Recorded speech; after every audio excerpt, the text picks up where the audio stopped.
ଘଣ୍ଟେଶ୍ୱରୀ କିଏ? ଘଣ୍ଟ ସହିତ ମାଙ୍କ ସମ୍ପର୍କ କ'ଣ? କେମିତି ଆସିଲେ ମା ଘଣ୍ଟେଶ୍ୱରୀ? ଆସନ୍ତୁ ଜାଣିବା ଗୁପ୍ତ ରହସ୍ୟ। ଓଡ଼ିଶା ରାଜ୍ୟର ସମ୍ବଲପୁର ଜିଲ୍ଲାଠାରେ ଅବସ୍ଥିତ ମା ଘଣ୍ଟେଶ୍ୱରୀଙ୍କ ପୀଠ। କିମ୍ବଦନ୍ତୀ କହେ 450 ବର୍ଷ ମହାରାଷ୍ଟ୍ରର ରାଜା ସମ୍ବଲପୁରକୁ ଦେଖା କରିବା ପାଇଁ ଆସିଥିଲେ। ସମ୍ବଲପୁରର ରାଜା ମହାରାଷ୍ଟ୍ର ରାଜାଙ୍କୁ ଜଙ୍ଗଲକୁ ବୁଲେଇବା ପାଇଁ ନେଇଥିଲେ। ବାଟରେ ଯିବା ସମୟରେ ସେମାନେ ଦୁହେଁ ଗୋଟିଏ ଛୋଟ ବାଲିକା ଏବଂ ବାଲିକାକୁ ମଧ୍ୟ ଦେଖିଲେ। ସେହି ଦୁଇ ଛୁଆ ଦୁଇ ରାଜାଙ୍କୁ ଅଟକାଇଥିଲେ ଏବଂ ଜଙ୍ଗଲର ଭିତରକୁ ଯିବା ପାଇଁ ମନା କରିଥିଲେ। ଏହା କହିଥିଲେ ଯେ ଜଙ୍ଗଲ ଭିତରକୁ ଯାଅ ନାହିଁ, କାରଣ ଜଙ୍ଗଲ ଭିତରେ ବଡ଼ ବିପଦ ରହିଛି। ଠିକ୍ ଏହି ସମୟରେ ସମ୍ବଲପୁର ରାଜା ଦୁଇ ଛୁଆଙ୍କୁ ପରିଚୟ ପଚାରିଥିଲେ। ଏତିକିରେ ସେ ଦୁଇ ଛୁଆ ଉତ୍ତର ଦେଲେ, କାଲି ସକାଳେ ଆସ, ସବୁ କଥା କହିବୁ। ଏତିକି କହି ସେ ଦୁହେଁ ଜଙ୍ଗଲକୁ ଚାଲିଗଲେ। ଏହା ସବୁ ଦେଖି ରାଜାମାନେ ଘରକୁ ଫେରିଲେ। ଠିକ୍ ସେହି ରାତିର କଥା। ରାତ୍ରି ଭୋଜନ କରି ରାଜା ଶୋଇପଡ଼ିଲେ।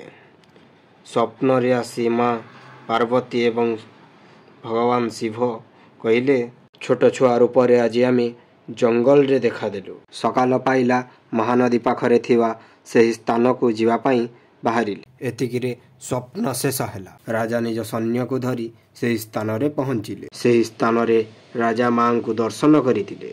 ସେହି ଦିନଠୁ ରାଜା ବନବାସ ପଦ୍ଧତିରେ ପୂଜା ଅର୍ଚ୍ଚନା କରିଥିଲେ। ସେହି ଦିନ ମା ଘଣ୍ଟେଶ୍ୱରୀ ପୂଜା ପାଇ ଆସୁଛି। ଲୋକକଥା ଅନୁସାରେ ଦେବୀ ଘଣ୍ଟ ଘୋଡ଼ାଇ ରଖିଥିବାରୁ ତାଙ୍କ ନାଁ ଘଣ୍ଟେଶ୍ୱରୀ ହୋଇଥିଲା। ଏମିତି ପୁଣି କେତେ ଦିନ ଗଲା। ଥରେ ଗୋଟିଏ କେଉଁଟ ମାଛ ଧରିବା ପାଇଁ ମହାନଦୀକୁ ଯାଇଥିଲା। ମାଛ ଧରିବା ସମୟରେ ଜାଲରେ ଏକ ବିରାଟ ପଥର ଆସି ଲାଗିଲା। ସେ ପଥରଟିକୁ ଉଦ୍ଧାର କରି ପୁଣି ପାଣିରେ ଫୋପାଡ଼ି ଦେଲା। ପୁଣି ଅନ୍ୟ ଗୋଟିଏ ଜାଲ ପକାଇଲା। ଦେଖିଲା ସେହି ପଥର ପୁଣି ଜାଲରେ ଫସିଛି। ଏତିକିରେ ସେ ରାଗ ପ୍ରକାଶ କରି ଘରକୁ ଫେରି ଆସିଲା।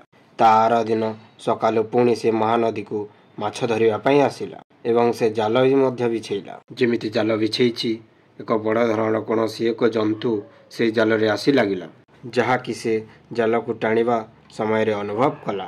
କିନ୍ତୁ ସେ ସମୟରେ ଦେଖିଲା ବେଳକୁ ପୁଣି ସେହି ପଥର ଜାଲରେ ଲାଗିଛି। ରାଗରେ ସେ ପଥରଟିକୁ ଜାବୁଡ଼ି ପକାଇଲା। ଆଶ୍ଚର୍ଯ୍ୟର କଥା, ତାର ହାତରୁ ରକ୍ତ ଝରିଲା। ଏହା ଦେଖି ସେ ଭୟରେ ଘରକୁ ଫେରିଲା। ଠିକ୍ ସେହି ରାତିର କଥା।